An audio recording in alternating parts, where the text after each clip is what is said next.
ఉపద్రవం ముందు ఉన్న ఇదిగో రాజశాసనము రాసి పంపించిన ఆత్మీయ పరిణతి చెంది దేవుని సన్నిధిలో నేను చనిపోవడానికి సిద్ధమే, కానీ నేను మాత్రం దేవుని ఆజ్ఞను మీరను. ఎందుకంటే దేవుడు ఆజ్ఞ ఇచ్చాడు ఏమనంటే, పైన ఆకాశం అందే కానీ కింద భూమి అందే కానీ భూమి కింద నేల అందే కానీ ఏ రూపమైన విగ్రహమైనను నువ్వు చేసుకొనకూడదు, వాటిని పూజింపకూడదు, సాగిలపడకూడదు అని దేవుడు ఇచ్చిన ఆజ్ఞను మీరడానికి ఏమాత్రం ఇష్టపడలేదు.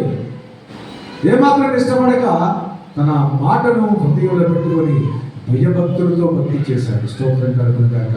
భయముతో భక్తి చేశాడు, ఇష్టంతో భక్తి చేశాడు. కష్టం అనుకోలేదు.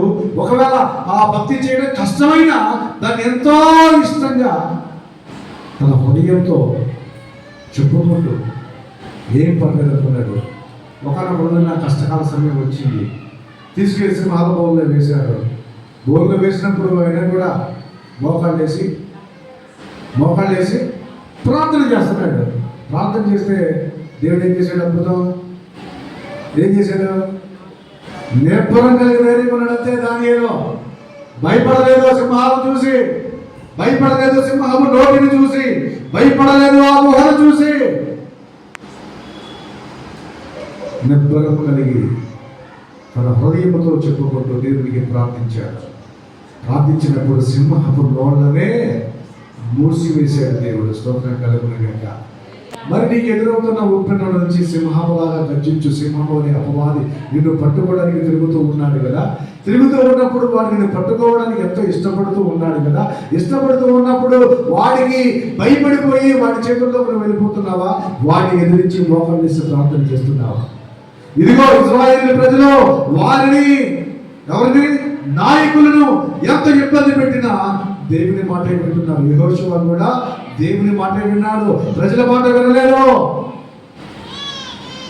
ధైర్యం కలిగి ఉన్నాడు, దేవుని మాట మీద నమ్మకం కలిగి ఉన్నాడు. ఏదైతే ఆజ్ఞ ఇస్తున్నాడో వారు ఆజ్ఞ ఇచ్చి ఉన్నారు కదా. ఏమంటున్నాడు? ఏం ఆజ్ఞ ఇచ్చాడు? అక్కడ ఏం ఆజ్ఞ ఇచ్చాడు? నిన్ను విడువను, ఎడబాయును, నిబ్బరం కలిగి ధైర్యంగా ఉండము, వారికి ఇచ్చేదని నేను పితరులతో చేసిన ప్రమాణము, ఈ దేశం నిశ్చయముగా నేను నీకు ఈ ప్రజలను స్వాధీనపరచెదను.